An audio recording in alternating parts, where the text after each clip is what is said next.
Tunai de Taubaté. Querido Padre Fábio, estou muito preocupado com a formação acadêmica no país e no mundo. Quando a mesma não é falha, ela é extremamente ateísta. Aulas de história tornam-se muitas vezes nada mais nada menos do que grandes templos de desconversão. É sabido os feitos da igreja no século das trevas, mas como aprender a lidar com isso? Como redigir uma argumentação que não seja extremamente conservadora e dura, mas que seja eficaz na defesa da crença? Na defesa da crença? Sei que a fé é o principal ponto de apoio, porém muitas vezes perdemos a credibilidade frente aos outros. Muito obrigado pela atenção e um grande abraço. Não escondeu o sol com a peneira, o tempo era outro, não é tempo das trevas, a Idade Média é um tempo de luz. Não é? O meu orientador do doutorado na USP, o Jean Lauan, é um especialista em Idade Média, um medievalista. Na USP, não tem nada a ver com faculdade de teologia católica, não, ele é doutor em educação. E, aliás, um homem muito instruído, né? Tem muito instruído, uma carga de conhecimento fantástica. Enfim, ninguém duvida de falar diversos idiomas, conhece Tomás de Aquino de trás para frente e frente para trás, em latim, e fala árabe, é também especialista em literatura árabe e outras coisas. O Jean Lauan fica, assim, indignado quando vê essa postura de pseudo-professores de história que, por incompetência no conhecimento, precisam fazer uma caricatura da Idade Média como um tempo das trevas. A Idade Média foi um tempo de declínio do Império Romano, que tinha um tipo de sabedoria, não cristã ainda, né? E a entrada dos bárbaros. Né? E essa mistura gerou um grande analfabetismo na Idade Média. E a igreja teve um trabalho interessantíssimo, principalmente os mosteiros, de alfabetização dos bárbaros, que gerou hoje a Europa.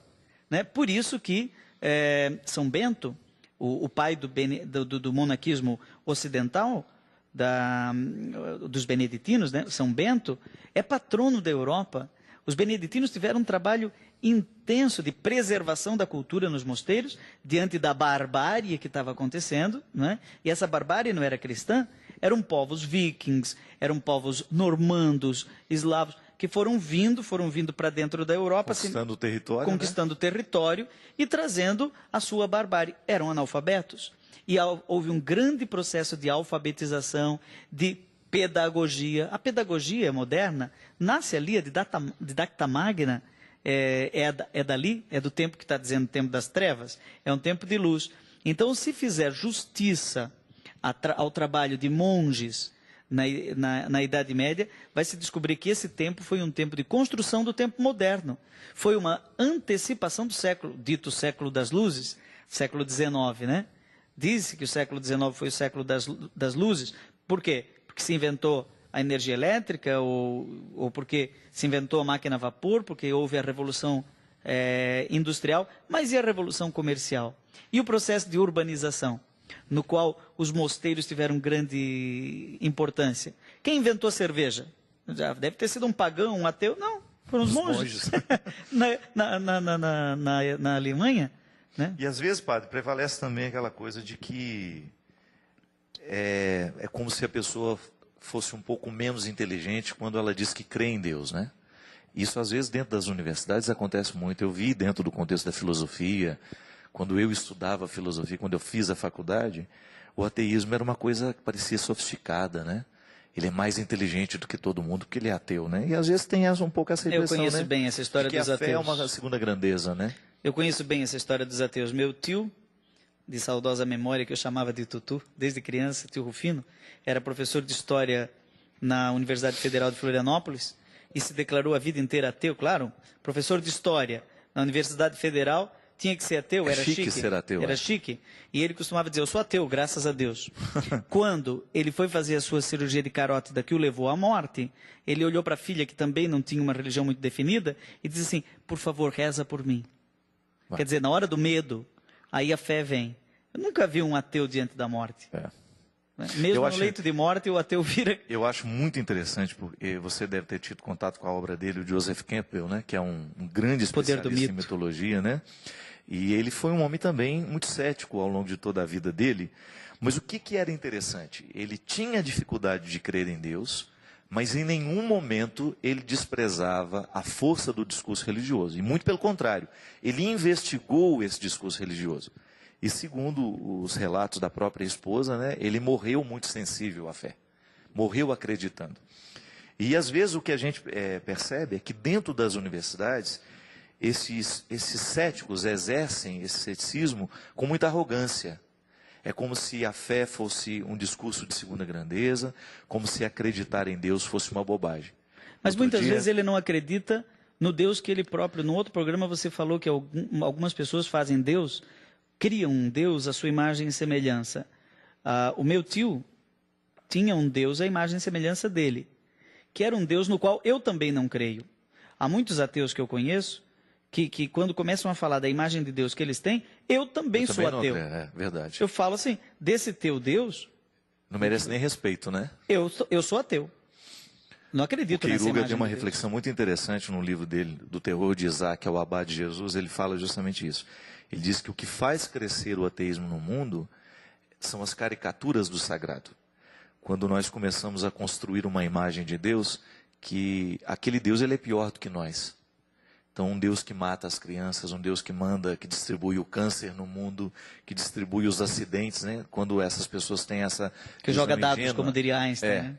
Que tudo que é ruim é vontade de Deus no mundo, então realmente esse Deus não merece nem o nosso respeito. E ele diz que cada vez que nós criamos uma caricatura do sagrado, nós estamos motivando e fomentando a força do ateísmo no mundo. Agora, é muito gostoso discutir com um professor de história, por exemplo, de história civil, história da Idade Média, história antiga, quando ele tem um conhecimento profundo. O problema é o professor que quase sabe. Professor de cursinho pré-vestibular, que tem que fazer um show, não é? Cheio de caricaturas de história também. Então ele faz uma caricatura da igreja, ele simplifica, e toda simplificação acaba sendo medíocre. Né? Ele carrega nas cores. Não tem meio tom. É preto ou é branco? Ou é branco. É bom ou é ruim? Isso se chama maniqueísmo. É sim ou é não. E tem o talvez. Não é? E às vezes, e dentro da. E você que é estudante, você vai enfrentar esse tipo de situação. Nós, né, padre? Quantas vezes dentro da teologia, com homens que se dizem homens de fé, às vezes a gente tinha uma sensação de que ele era um ateu, né? Pela maneira como ensinava. Isso é comum muito nos dias de hoje. Agora, não tem também que esconder o sol com a peneira, achar que a igreja, ou os membros da igreja, não é? A igreja é santa, mas os membros da igreja pecam. Tem muito padre ateu. O Papa tem que se confessar.